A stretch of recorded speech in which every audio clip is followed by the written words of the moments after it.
Hey guys, this is Teo here. Today I'm going to be talking about Cortex T2 Bots.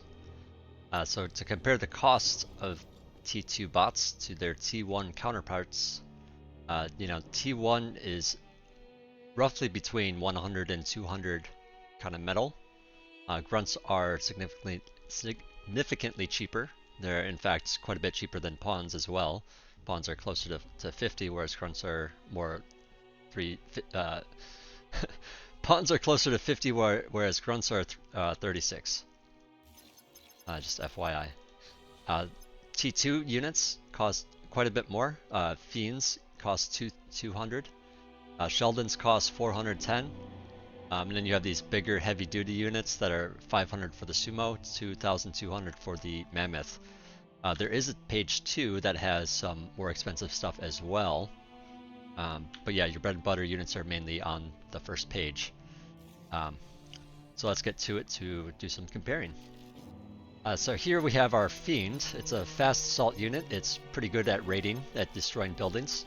It also deals with T1 quite well with his flame attack, especially things like grunts and pawns.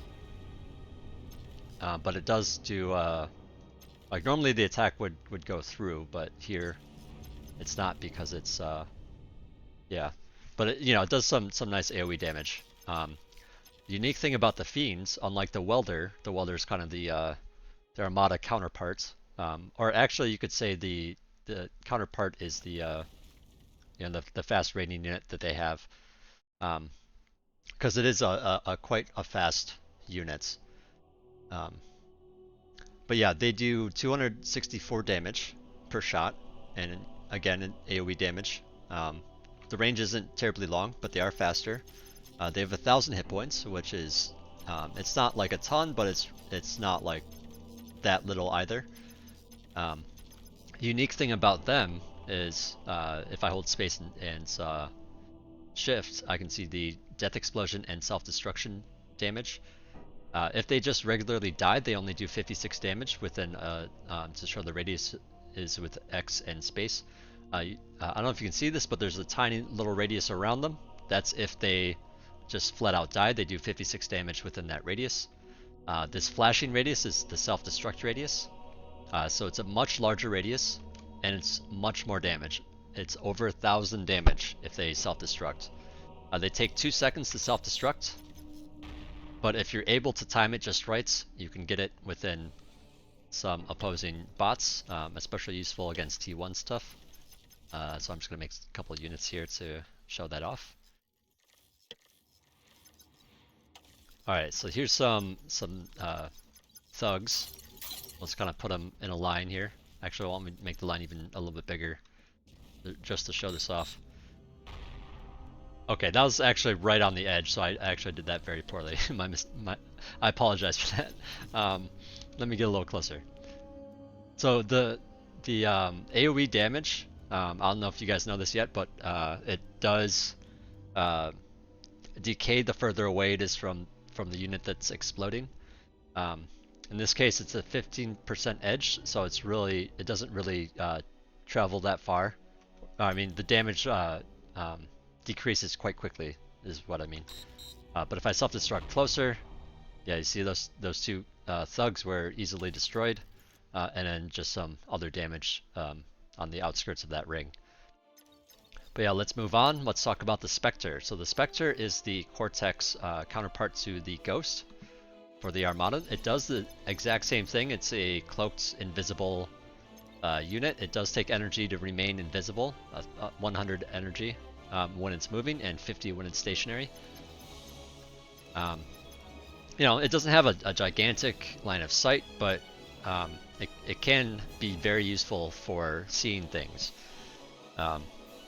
Again, usually if you see things with radar, there's like a radar wobble, and things will not necessarily hit the where the unit actually is.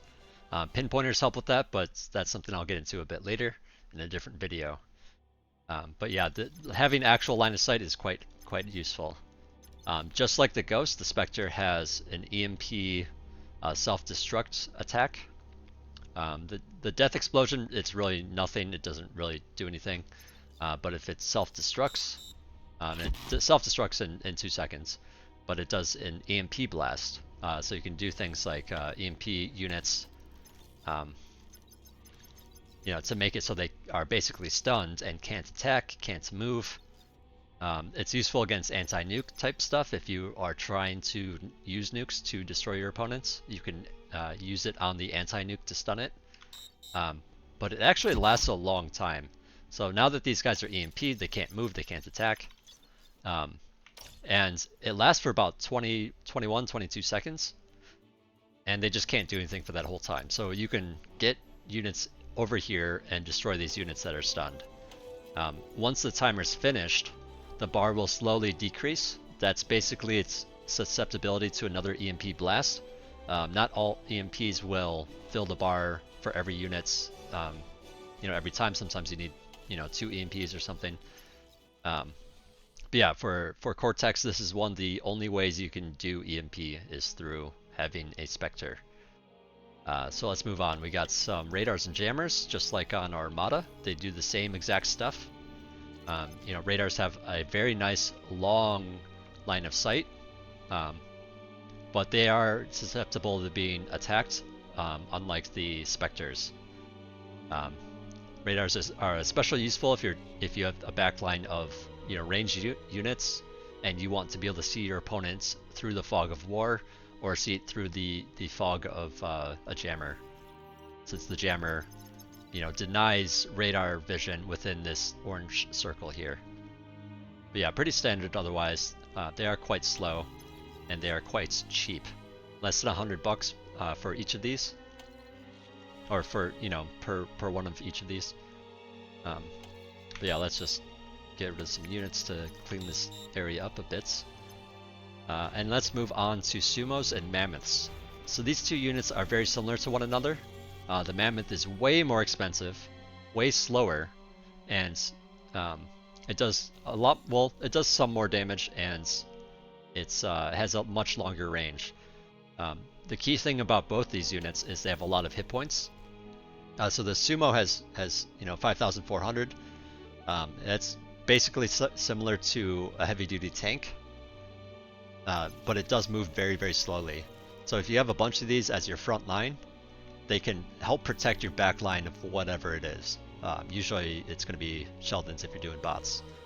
Mammoths on the other hand, sumos were their name in Total Annihilation, and the sumo was actually called the can. Oddly enough, it was like a square walking can. It's just kind of like a funny, silly name.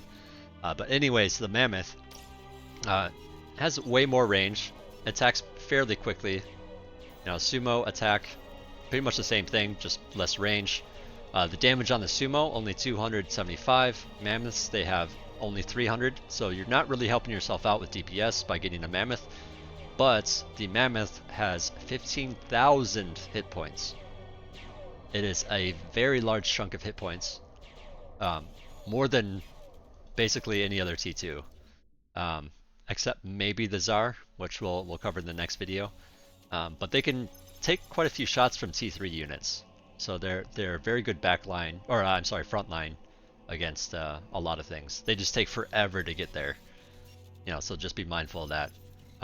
Because of their slow speed, sumos are usually what people get, and because of their significant cost difference. But yeah, let's move on to the Sheldon. So the Sheldon is your long range, damage dealing unit. It's your general backline unit. It only has 1,000 hit points, and it only costs 410, which is fairly cheap. But yeah, long range, doesn't do a ton of damage, only 100 damage per shots. But if you get enough of them, and if you pair it up with some radars and jammers, you can see your opponents while they can't see you. And it takes a little bit to kill stuff with Sheldons, but they are quite annoying to deal with.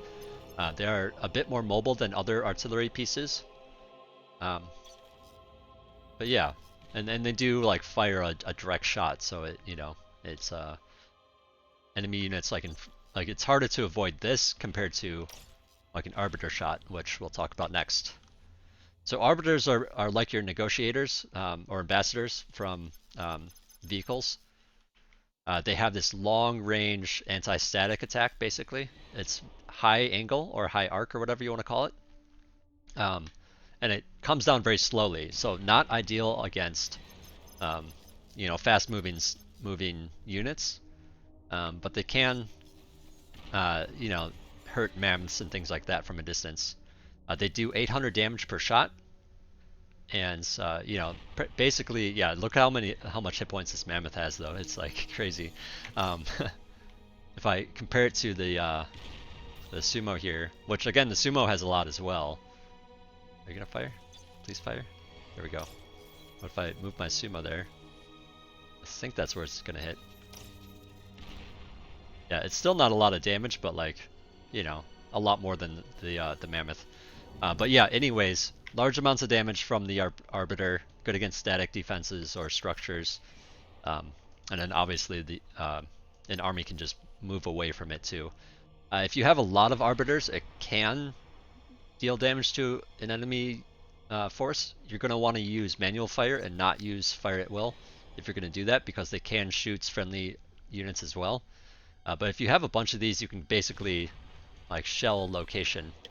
To do that, you can't do this with a single unit, but if you have multiple units selected, you can, whoops, I did not mean to queue these guys up. But yeah, if you have a bunch of these, what you can do is hit A, and then right-click drag, and you can set like a little area. So if you're against stuff that's, an army, like they can do something, is I guess what I'm saying. They're just not, units can generally move out of the way, but they can deny access to an area a little bit, or just be annoying from a distance. Alright, let's get rid of all this stuff. Alright, let's move on to the anti-air, the Manticore. There's really not too much to say about it. It's your standard anti-air T2 bots. It's stronger than the T1 version, and it's fairly slow moving. If you're dealing with heavy air, especially if it's tier 2, you're going to want several of these. But again, not too much to say about them, other than they're anti-air. I can't show off the attack because it's anti-air, not ground. So let's move on to the page 2. So ducks. Ducks are the one land unit that can attack while underwater, which makes it quite unique. It doesn't deal a ton of damage on land. It just has this laser, basically akin to the mammoth or sumo, but it does less damage. So ideally, obviously, you don't want this on the front lines because it's an amphibious vehicle or bots, and amphibious stuff are generally a bit weaker for their cost. But again, it can attack while underwater. It has a torpedo attack, 250 damage. It's also underwater when it's in the water, unlike the platypus, the Armada version or Armada counterparts, which floats on top of the water. So these guys are much slower than the platypus, but again, because they can attack underwater, they can be a danger to ships, and then they can also come back onto land and do their laser attack, which I can't do right there because of the hill. Here we go. Yeah. But yeah, let's talk about the decoy commander. So the decoy commander is exactly like their Armada counterpart. It has some basic structures. It can do like the basic commander building, basically. With defenses, it has its economy type structures. It cannot produce any production buildings or factories, but it does have the ability to lay mines, unlike the commander. And it can actually build the heavy mine. So it is an option for getting mines if you don't have the vehicle lab. It is a bit more expensive, so it's kind of more ideal to get a vehicle lab, a T1 vehicle lab, especially since you can just eat the vehicle lab after you build the mine layer. But in a pinch, this does work. You do get some mines. When it dies, it's just confetti, nothing special there. It has a D-gun, but it doesn't do the full D-gun damage, does like a little bit of damage. It can do stuff like capture, like commanders can capture an enemy structure. It kind of fills a bar slowly, and then once it's filled, the unit just becomes yours. I wouldn't say it's terribly useful in most cases, but you can do some like weird cheeky stuff by capture, like getting your commander into an enemy base to capture. But yeah, again, Decoy Commander has the same ability, so you can do that with them as well. They also have 300 build power, so it can be useful for building structures quickly, but not ideal for the build power just because it is a fairly costly unit at 750 metal. So let's move on and talk about the termites. The termites is the Cortex. Cortex only has one all-terrain spider, and it just has this like laser ability, this heat ray. 265 damage at a fairly fast rate here, actually. Slight AoE, but nothing terribly special. Like, it's not something you want on the front lines, but you want to use it, on the cliffs and stuff.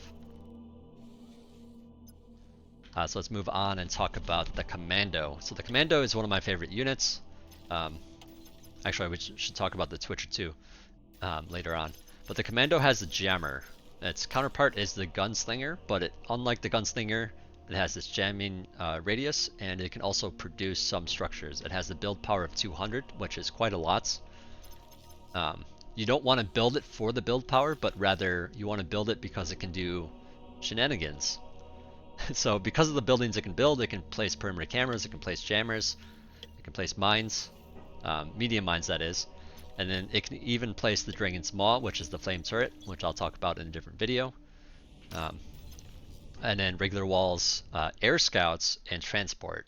And this is the really unique thing, is like other assistants can't build air units like this, but this commander, or commando rather, can do some rather cheeky plays. So you can build a transport it, and go into an enemy base. And the unique thing is, actually, do I have my anti-air bot still? No, I do not. Actually, I wouldn't be able to attack it anyways because it's my own unit. But basically, when this transport dies, the commando will actually jump out of it. It's the one unit that can survive while being transported. But yeah, you can try to get into an enemy's base and then quickly lay some mines down.